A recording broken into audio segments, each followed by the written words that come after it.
పేరు సూర్య. నేను 2వ తరగతి చదువుతున్నాను. నేను ఇప్పుడు తగిన శాస్తి కథ చదవబోతున్నాను. ఒక చెరువు పక్కన పెద్ద చెట్టు ఉంది.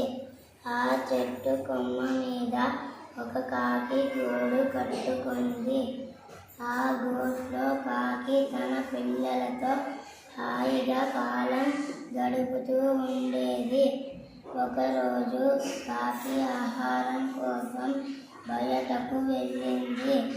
ఒక దొంగ పిల్లి అటుగా వచ్చింది.